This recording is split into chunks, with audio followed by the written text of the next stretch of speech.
Do you like the world you live in? Ako, I don't. Alam mo, it's a world full of conflict and imperfections. Ang daming gera all over the world. Ang daming nagugutom.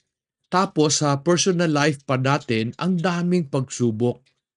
Why did God make this world imperfect? If He is God, hindi ba niya kayang baguhin kung ano man ang nangyayari na masama sa mundo?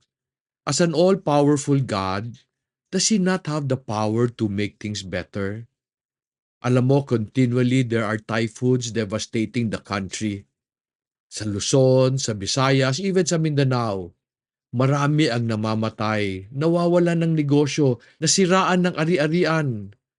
These typhoons or calamities does not only affect those who do not believe in God, but also those who consider themselves followers of Jesus. Sinadya ba ni God na maapektuhan ka ng typhoon na 'to? Sinadya ba niya na merong masaktan at mamatay? I want you to know that hindi ito kagagawa ni God, but I will tell you why these things come. I am realizing that God has nothing to do with the imperfections of this world. Kasi when He created the earth in Genesis, He said that He created it good. Tingnan natin yung sinabi sa Genesis chapter 1 verse 31. It says, God saw all that He had made, and behold, it was very good. And there was evening, and there was morning, the sixth day. Every time God created a component in nature, Bible will tell us that God saw that they were good. But on the sixth day, when He created man, nung dinagdag niya ang tao in creation, He said, it is very good. It was man who made creation very good. Kaya I love reading Psalms chapter 8, verses 4 to 6. Kasi dito in-explain niya paano napaganda ng tao yung mundong ginawa niya. Let me read for you verse 4. What is man that you take thought of him, and the son of man that you care for him? Yet you have made him a little lower than God, and you crown him with glory and majesty. You make him to rule over the works of your hands. You have put all things under his feet. One of the most amazing thing I realize is that God created the earth for man. Kasi pinapaalaga niya ito sa kanya. God created man in His own image and likeness. Kaya sabi sa Psalm 8, He made him a little lower than God. Hindi God, but a creation in His image and in His likeness. No other creation was created in that way. However, how can something so good turn out to be so bad and imperfect? We see the reason in Genesis chapter 6. Verse 5 reads, Then the Lord saw that the wickedness of man was great in the earth, and that every intent of the thought of his heart was only evil continually. The Lord was sorry that He made man on the earth, and He was grieved in His heart. Alam mo man, ikaw, you were created to be good. However, the very gift that God gave us made us bad. Free will. Free will was given to make our lives even better. Kaso lang, some people have decided to use it in the wrong way, to sin against the Lord. Ang lungkot no, that the man that made earth very good was the same man that made this world imperfect. Katulad na lang ng people would say na kaya maraming bagyo is because of global warming. Kasi daw konti na lang ang puno sa mundo, umiinit ang mundo. Pero sino may kagagawa niyan? Di ba yung tao, because we indiscriminately cut trees na walang hinto just to make some people rich, we now all suffer because the world has become imperfect because of the greed of man. Hindi si God ang gumawa ng imperfect world. We cause this on ourselves. Genesis chapter 6 verses 5 and 6 explain that man has a wicked nature. Saan nanggaling ito? Di ba God created man in His image and likeness? The answer is found in Genesis chapter 5 verses 2 and 3. Let me read for you verse 2. He created them male and female. And he blessed them and named them man in the day when they were created. Adam is just another word for man.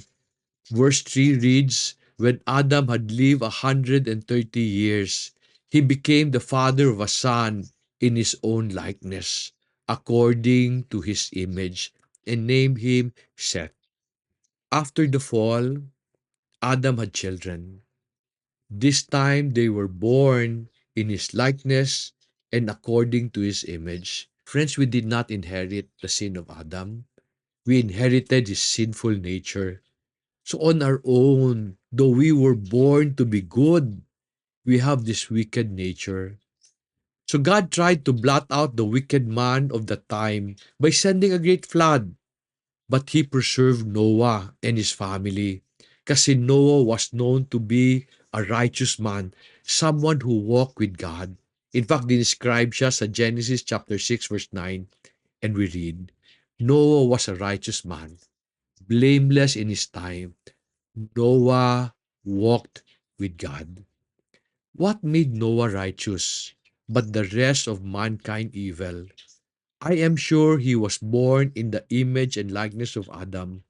The children of Noah sinned like the people God destroyed with the flood. So the wickedness of man continued up to this day.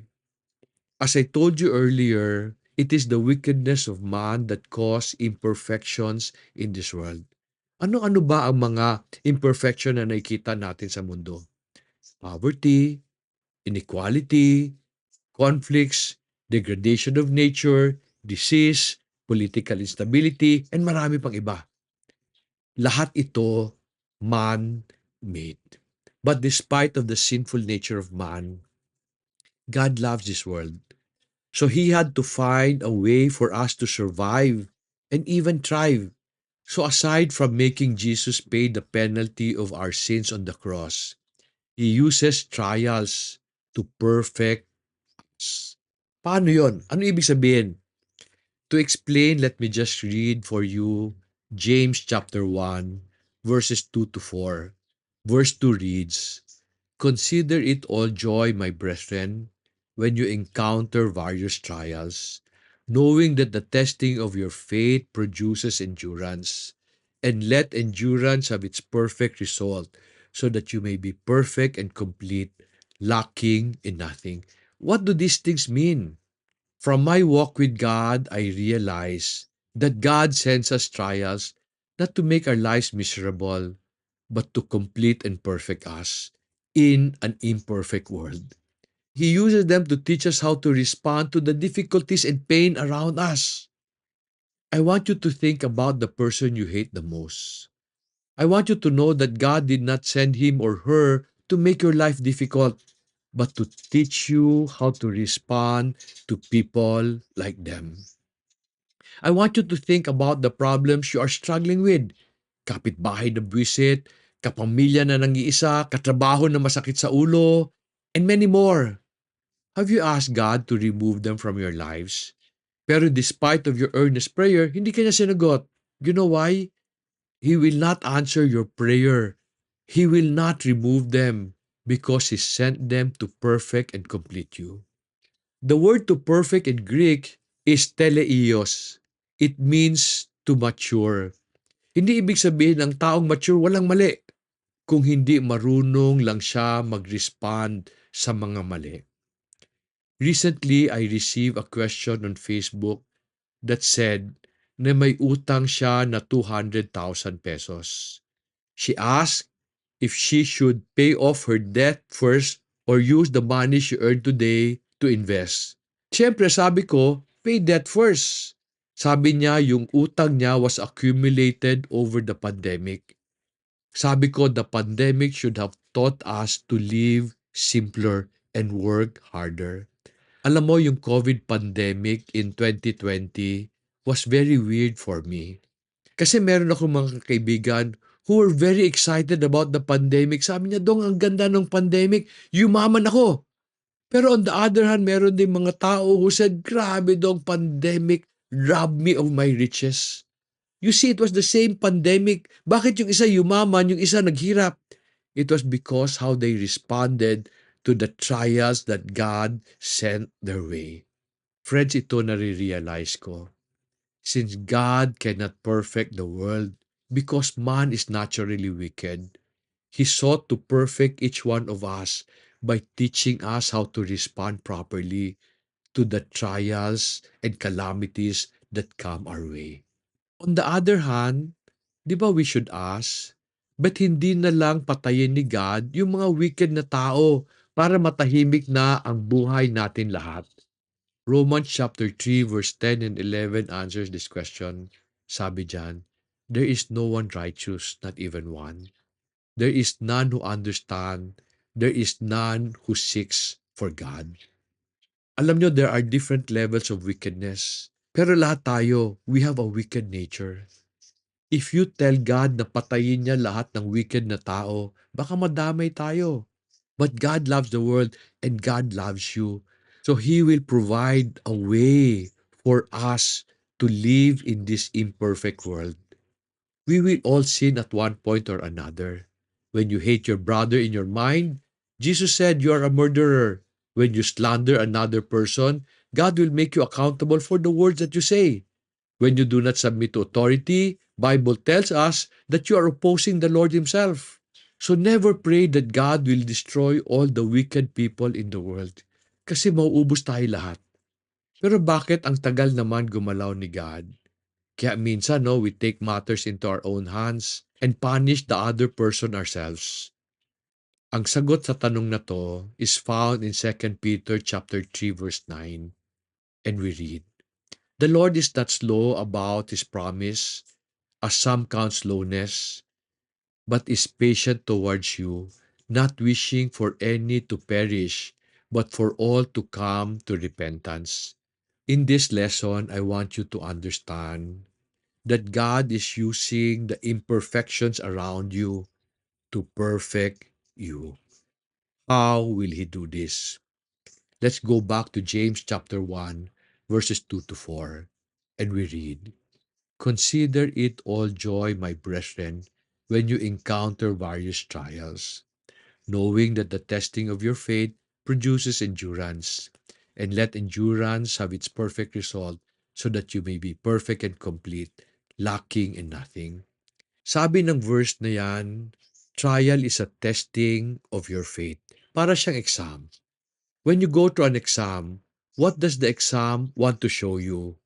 Most of us, pag dumaan tayo ng isang examination, ang importante para sa atin, yung makapasa. Okay na yung 75, maski pasang awa. Basta makasurvive lang. Yun ba ang purpose ng isang exam? Para sa akin, hindi importante na pumasa ka sa isang exams or pumasa ako sa exam. Para sa akin, ang importante, malaman ko kung ano ang hindi ko alam so that I can correct them. You know, when my children were still studying, when they were still in school, whenever they have an exam, I tell them to get the test paper from the teacher para alam nila kung ano ang hindi nila nasagot ng tama. I tell them, hindi importante na pumasa ka. Importante na malaman mo kung ano ang hindi mo alam para next time in the future, you will know better. Walang silbi ang pumasa kung hindi mo nabago yung mali. I believe this is the purpose of trials. Trials exposes kung ano ang kulang natin, kung ano ang imperfect sa atin. Trials exposes the things we need to correct so that we may respond to this imperfect world properly. Let me give you an example. Have you ever asked God to give you patience? I'm sure you have. Kasi maraming taong visit sa palibot natin na these people make us angry. So we pray, Lord, make me patient. When you prayed for that trait, what did God do? Alam mo ba paano si God mag-answer ng isang prayer for patience? What happened to your life when you asked for patience? Di ba mas maraming visit na tao ang dumating? Because you have to understand, patience is only given sa mga tao who makes your life difficult. When you pray for patience, God gives you the chance to exercise it. God answers you through the imperfections around you. Did you ever ask God to make you a loving person? After you prayed, all of a sudden, yung nanay mo, tatay mo, asawa mo, anak mo, nakakainis. Parang ang hirap nila i-love. Kaya 'to nangyayari kasi you have to understand, love is not given to those who are nice. Love is given to those who are unlovable. If a person is nice, you don't have to love them. You only have to enjoy them. Love is something you give to those who need them, to those who are unlovable. The trials around you, they expose your weaknesses, kung ano ang kulang mo. And God allows them in your life so that one day you can decide, Lord, I want to be like this. When you decide that, you become perfect and complete, lacking in nothing. In order to survive in an imperfect world, God would want to perfect you. Ang problema lang, instead of trying to respond in a perfect way, people today are looking for perfect opportunities, kaya lipat sila ng lipat ng trabaho. Naghanap din sila ng perfect na asawa, perfect na trabaho, perfect na magulang. Friends, walang perfect na tao, walang perfect na opportunity. Even if you leave your spouse today and look for someone else, yung makita mo, imperfect din yon. Hindi sila ang problema. Tayo ang problema. You know, I'm amazed with the ways of the Lord. This world is imperfect and wala na tayong magagawa doon. But in order for you to live a fruitful life, God decided to send you trials to perfect you so that you may respond properly to every difficulty that comes your way. Some of these difficulties led to depression, di ba? Kasi hindi ka naka-respond properly, akala mo silang mali eh. Yung pala, they're just showing na meron tayong mali, meron tayong weakness, meron tayong mga imperfections na dapat natin ayusin. If we decide to correct our ways, you will find maayos ang sitwasyon. And I say this from experience. Friends, use the trials God sends your way to be a better person so that you may become everything He wants you to be, a blessing to the world. I hope this lesson has helped you. As always, kung nakatulong ito, tulungan mo ako tulungan ng ibang tao. Share this lesson and tell them about this Overcoming Depression series. Join me in building a world that will be good for our children and our children's children. Salamat sa pagpapanood and salamat sa tiwala. For the meantime, may God continue to bless you. I would like to answer the question why I do what I do. Some people have told me that they like the lessons that I teach. However, in the same way, merong mga na-offend because of my very frank and direct ways. Why do I do what I do? Alam mo ako, I believe I have found a better way of doing business and living life. And ang gusto ko sana is to be able to share this to as many Filipinos as possible kung papayag lang sila. My business principles were formed when I started to read the Bible as a business book. Alam nyo, when I became a farmer coming from Manila, akala ko magaling na ako na negosyante. And yet, my first 4 years were terribly bad because parati ako walang pera. And in my desperation, I started to read the Bible and I realized it is a business book. Noong ginamit ko siya as a business book, alam mo, our business had a turnaround and we were able to grow the business despite the meager resources that we started with and the many difficulties that we had to overcome. My business principles are quite different from most of the things you hear from so-called experts. Yet naniniwala ako these principles are simple, practical, and effective. When we started to reap good harvest from the principles that we use in our farm and business, one day I asked God, Lord, bakit mo to itinuro sa akin? Bakit hindi sa ibang tao? Alam nyo, I felt that morning God answered me and said, Dong, that is not for you to keep, that is for you to share. And because of this, it has been my burning desire to share all the principles I know to people who are willing to listen. Kasi naisip ko, ano naman ang mangyayari pag itago ko to para sa sarili ko? 'Di ba mabubulok lang siya? And I really believe God blessed me so that I can bless people like you. Ang gusto ko sana is before I die, I can document all the things I know so that people will continue to benefit from them. I do not do what I do for the money. In fact, I have said no to many offers of advertisement to my Facebook account and page. I am not saying I will not accept any advertisement in the future. Hindi pa lang ako nakita ng grupo who shares my values. I am not here to become popular. In fact, people would say ang hirap naman i-share ng videos mo because mapapaaway daw sila and they're very controversial. However, the reason I share what I share, naniniwala ako, hindi natin babaguhin ang isang bagay na feeling natin hindi problema. So I often talk about the problem and I'm very direct. May mga nagagalit sa akin, they insult me, minumura pa nila ako sa comment. So simple ang response ko, I block them and delete their comments. Kasi may nagsabi sa akin noon Dong, ang magagalit sa post mo, hindi para sa'yo. Maski anong gawin mo, hindi mo sila mababago. So dinilit ko sila. And however, I am very nice to those who ask me questions even if feeling ko off yung tanong or yung comment because I believe God has blessed me so that I can bless others. So ulitin ko, I'm not doing what I do for the money, nor am I doing it to become popular. Gusto ko lang ho ma-share ang alam ko so that I can help all Filipinos become fruitful kung papayag sila. So today I am on a journey of wanting to put everything I know in video form or book form so that even the next generation will be blessed by the principles. So maraming salamat for listening to this video. May God bless you.